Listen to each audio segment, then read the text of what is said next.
I'm not sure who it was that mentioned just sort of the voter turnout and 26% returns, and that maybe civic engagement is different. But the 26th Amendment gave 18-year-olds the right to vote in elections, and since then we've sort of seen flux back and forth, and most recently an increase.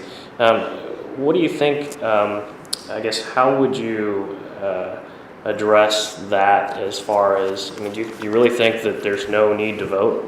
Or would you, I'm sorry, I'm trying to think of the question.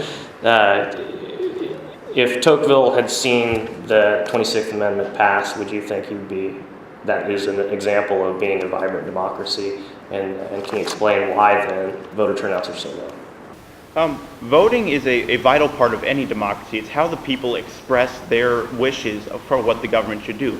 But it is not the only one, and it is not the only important expression of people's spirit. And so, in address to the 26th Amendment, I think that Tocqueville would praise the more involvement that it gave youth voters. And I think he would also especially praise the process in which it was brought about due to the vast mobilization of people such as Vietnam protests and social protests to try to bring about the change. So I think he would both praise the process that brought it about as well as the result. In reference to the low voter turnout, this was in reference to Birmingham recent polls. That's due to the lack of trust that our local government, our local citizens feel in our government. 4 out of 5 of our recent city officials are not running anymore in the race due to much corruption in our actual Birmingham government. This is a core reason why people feel like their attention towards civic associations, like local activities, are more important than actually voting, because they feel their vote can't make a difference much in the corruption.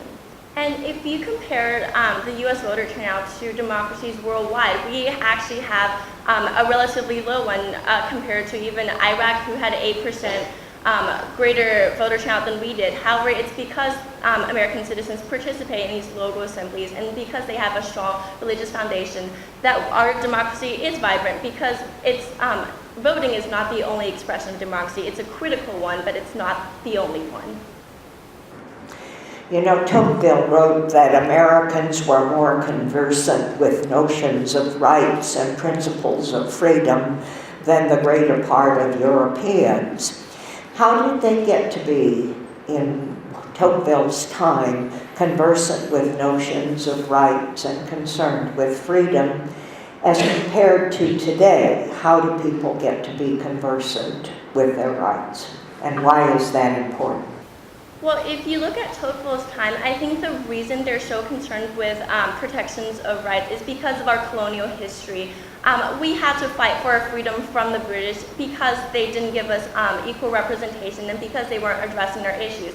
So when the framers were creating the Constitution, they felt like it was critical that we have these democratic constitutions, that we have representative democracy.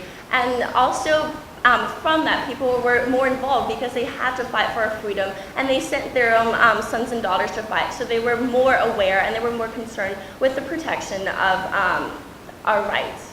And even before our revolutionary history, America was, as de Tocqueville mentioned, a classless society. We did not have the stratified classes that Europe did. We did not have an ingrained nobility, and our Constitution specifically bars titles of nobility.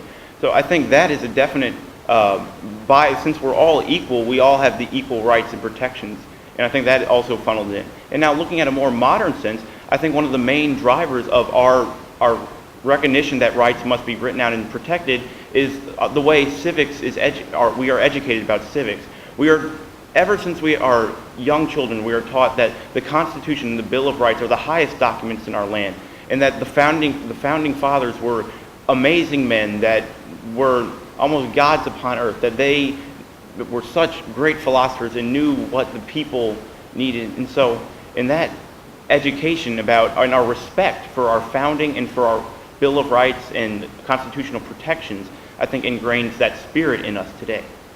You are always turned on to political involvement, political participation, but when you go back home, you're going to face a lot of your fellow students who are not as engaged and not as interested. Your generation is our leaders in apathy in terms of involvement. What's the killer argument you're going to make to them of why they should be interested and involved?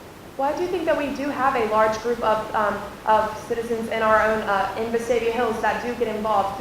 We have a program, Relay for Life, which supports cancer research, and I think that instead of waiting to vote for a politician to support this program, we take action to raise money for awareness. And I think that people get involved in these kind of associations that aren't necessarily just political, however they involve the entire community.